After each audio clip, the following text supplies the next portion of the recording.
আসসালামু আলাইকুম। আমাদের ভিডিও টাইটেল দেখেই বুঝতে পেরেছেন যে আজকে আমি আসলে কি বিষয় নিয়ে কথা বলবো।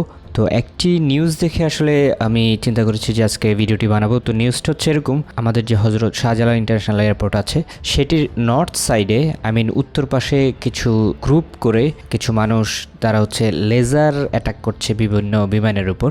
লেজার অ্যাটাক মানে বোঝাচ্ছে যে তারা বিভিন্ন ধরনের হাই পাওয়ারি লেজার লাইটগুলো তারা বিমানের দিকে, যখন বিমান ল্যান্ড করতে আসে তখন তারা বিমানের দিকে ধরে রাখে। তো এই জিনিসটা আসলে 2-3 বার নোটিস হওয়ার পরে যারা পাইলট ছিল তারা আসলে কমপ্লেইন করে এয়ারপোর্ট বিমানবন্দর অথরিটিতে। তারপরে সেখানে শাহজালাল ইন্টারন্যাশনাল এয়ারপোর্টে যে অথরিটি আছে যারা এইসব কাজকর্ম করতেছে তাদেরকে ধরার জন্য পুলিশ পাঠানো হয়। পরবর্তীতে তারা আসলে ধরতে পারেনি, চলে যায়। পরবর্তীতে সিদ্ধান্ত নেয় যে ওই এলাকায় বা মানুষদের যারা থাকে তাদের মোবাইলে SMS দিয়ে ব্যাপারটাকে আসলে সতর্কতামূলক একটি SMS আসলে তারা প্রোভাইড করে। তো এই জিনিসটা দেখার পরে আসলে আমি চিন্তা ভাবনা করেছি যে এই বিষয়টা নিয়ে কথা বলা দরকার, যে এই লেজার লাইট অ্যাটাক যেটাকে বলা হয় এটা আসলে কতটুকু ক্ষতি হতে পারে বা কি প্রবলেম হতে পারে পাইলটদের, বা এটা কতটুকু আসলে ডেঞ্জারাস, এই পুরো বিষয়টা নিয়ে আসলে আজকের ভিডিওটি আমি আলোচনা করব। So coming after the intro.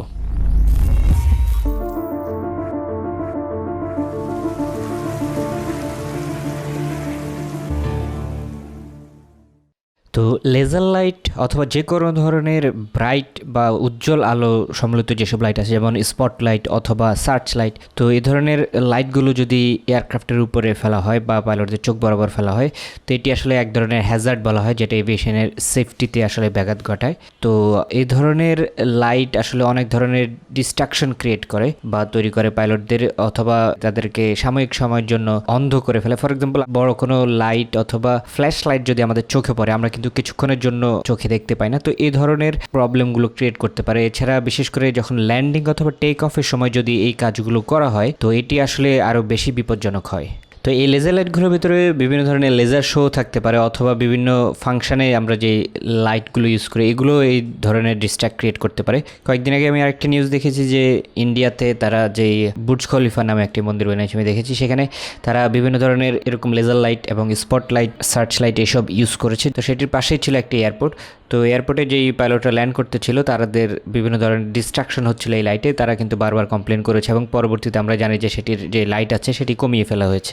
এই হ্যাজার্ড অথবা এই লেজার লাইটের আসলে কয়েকটা ইফেক্ট আছে। তো এই তিন ধরনের আসলে ইফেক্ট হয় বা ক্ষতি হয় যদি আমরা এই লেজার লাইট এয়ারক্রাফটের বরাবর ধরি অথবা পাইলটের চোখে পড়ে। প্রথমটা হচ্ছে ডিস্ট্রাকশন অ্যান্ড স্টার্টেল। এটা মানে হচ্ছে যে বিমানে যখন আমরা এরকম আনএক্সপেক্টেড কোনো লেজার লাইট যদি আমরা মারি বা বিমানের দিকে তাক করে ধরি তখন এই হঠাৎ করে একটা বিভ্রান্তি চলে আসে বা একটা আলোর ঝলকানিতে একটা চমক লেগে ওঠে। তো দেখা যাচ্ছে যে পাইলটরা ল্যান্ডিং যখন করে তখন আসলে খুবই ক্রিটিক্যাল টাইম এটা একটা, কারণ খুবই কম সময় থাকে তার এই টাইমটুকু এবং খুবই সতর্ক থাকতে হয়। তো এই টাইমে যদি নিচ থেকে কোনো লেজার লাইট হঠাৎ করে চোখের সামনে চলে আসে তখন কিন্তু পাইলটরা লেজার লাইটটা কোত্থেকে আসছে সেটির দিকে কিন্তু তারা লক্ষ্য করবে এবং সেটি আইডেন্টিফাই করার চেষ্টা করবে বা কোন জায়গা থেকে আসছে। ফলে তাদের যে স্বাভাবিক ল্যান্ডিং বা ল্যান্ডিং লাইটগুলো যেগুলো আছে সেগুলোর দিকে যে তাকানোর কথা সেটি থেকে কিন্তু সে অন্যদিকে ডিস্ট্রাকশন হয়ে যাচ্ছে। তো এটি আসলে খুবই একটি বিপজ্জনক ব্যাপার, কারণ ল্যান্ডিং সময়টা আসলে খুবই ক্রিটিক্যাল। পরবর্তীতে ভিডিওতে এই ল্যান্ডিংটা আসলে কেন ক্রিটিক্যাল এটি নিয়ে আরও বিস্তারিত আলোচনা করব। তো এছাড়া আরেকটা ইফেক্ট হয় যেটাকে গ্লার অ্যান্ড ডিসরাপশন বলা হয়। এটি আসলে যখন অনেক তীব্র আলো আমাদের চোখে আসে আমরা তখন কিন্তু চোখে একটু কম দেখতে শুরু করি। তো রাত্রেবেলা জিনিসটা যেহেতু অন্ধকার থাকে, হঠাৎ করে অনেক আলো যখন আমাদের চোখের ভিতরে পড়বে তখন কিন্তু আমাদের স্বাভাবিক যে দৃষ্টি সেটি কিন্তু আমরা দেখতে পারবো না। 3-4 সেকেন্ড বা 5 সেকেন্ড আমাদের যে দৃষ্টিটা আছে সেটা কিন্তু স্বাভাবিক থাকবে না তখন। তো এটি আসলে আরেকটা কারণ। আর এছাড়া সবচেয়ে বেশি ভয়ানক যে ব্যাপারটা হচ্ছে যে টেম্পোরারি ব্লাইন্ডনেস হওয়া, বা হঠাৎ করে আমাদের চোখে যদি এই আলোটা পড়ে একেবারে চোখ বরাবর যদি পড়ে 5-6 সেকেন্ডের পর্যন্ত কিন্তু আমরা অন্ধ হয়ে যেতে পারবো বা দেখা না যেতে পারবে। তো এটি আসলে খুব বেশি বিপজ্জনক। যেমন আমাদের চোখে যখন ক্যামেরার ফ্ল্যাশ লাইট পড়ে আমরা কিন্তু 3-4 সেকেন্ডের পর্যন্ত ওই জায়গায় কি আছে ওটা কিন্তু ঠিকভাবে দেখতে পাই না।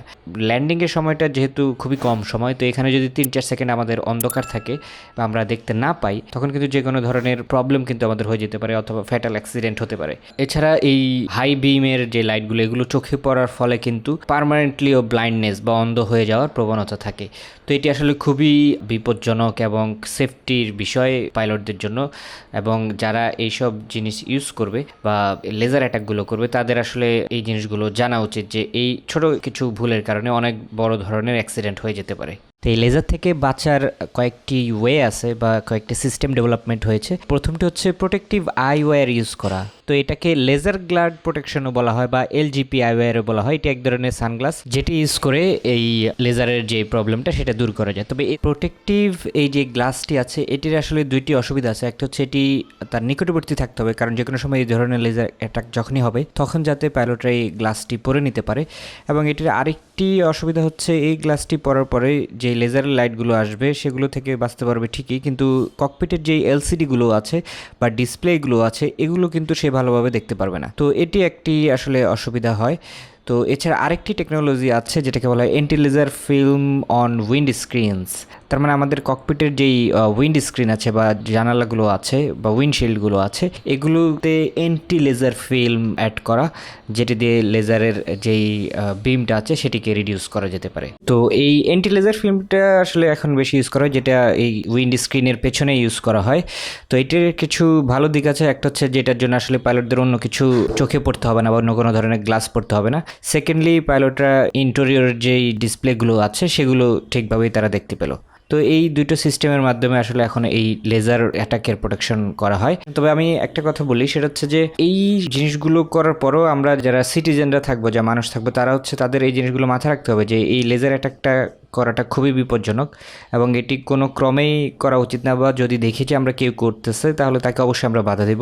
আর আরেকটা জিনিস হচ্ছে, যদি এটি আপনি করেন তখন আপনাকে কিন্তু আসলে বিভিন্ন ধরনের জেল জরিমানা এই ধরনের বিপদে আপনি পড়ে যেতে পারেন যদি আপনাকে ধরতে পারে। তবে একটা কথা বলে সেটা হচ্ছে যে অনেকেই মিলিটারি হেলিকপ্টার বা মিলিটারি এয়ারক্রাফটে কিন্তু এইসব লেজার অ্যাটাক করে বা দুষ্টামি করে, কিন্তু এই মিলিটারি হেলিকপ্টার অথবা যেই মিলিটারি এয়ারক্রাফটগুলো আছে এগুলোতে কিন্তু হাইলি জুমেবল ক্যামেরা থাকে। তার মানে আপনি যদি লেজার অ্যাটাক করেন নিচ থেকে, আপনাকে কিন্তু ইজিলি তারা দূর থেকে এই হাইলি জুম ক্যামেরার মাধ্যমে আপনাকে তারা ধরে ফেলতে পারবে এবং দেখতে পারবে যে আপনি কোত্থেকে এই লেজার লাইটটি মারছেন। তো আপনারা যারা এই ধরনের কাজ করছেন অথবা এই ধরনের কাজে জড়িত আছেন তাদেরকে আমাদের AvioTech-এর পক্ষ থেকে আমরা বলতে চাই যে আপনারা এই ধরনের কাজ করবেন না, কারণ এই ধরনের কাজে আসলে দেখতে পেলেন যে অনেক ধরনের বড় দুর্ঘটনার শিকার হতে পারেন। আর এছাড়া যদি আপনাকে ধরতে পারা যায় তাহলে আপনাকে বিভিন্ন ধরনের জেল জরিমানা এবং অনেক অর্থ জরিমানাও করা হতে পারে। তো আশা করি আপনারা বুঝতে পেরেছেন যে এই লেজার লাইট অ্যাটাকটা আসলে কতটুকু ভয়ঙ্কর এবং এটি থেকে আমাদের সবারই আসলে বিরত থাকা উচিত এবং আমাদের সবারই আসলে এই ব্যাপারগুলোতে সচেতন হওয়া উচিত, আমরা যেন কোনোভাবেই ভুলক্রমেই এই লেজার লাইটগুলো প্লেনের দিকে না মারি। তো আশা করি আমাদের আজকে ভিডিওটি ভালো লেগেছে। আর আমাদের নতুন ভিডিও চাইলে অবশ্যই আমাদের AvioTech-এর চ্যানেলটি সাবস্ক্রাইব করে রাখতে পারেন, আমাদের ফেসবুক গ্রুপ, ফেসবুক পেজে লাইক দিতে পারেন। এছাড়া আমার এভিয়েশন রিলেটেড ব্লগ দেখতে চাইলে ফ্লাই উইথ রানা চ্যানেলটি আছে, সেটি সাবস্ক্রাইব করে নিতে পারেন। এভিয়েশন রিলেটেড কোনো জিজ্ঞাসা থাকলে বা এডুকেশন রিলেটেড কোনো কিছু জানার থাকলে আমাদের এভিএন এয়ারস্পেস এডুকেশনের সাথে যোগাযোগ করতে পারেন। আমাদের পরবর্তী ভিডিও দেখার জন্য সবাইকে অগ্রিম আমন্ত্রণ। সবাই ভালো থাকবেন, সুস্থ থাকবেন অ্যান্ড হ্যাপি ফ্লাইং।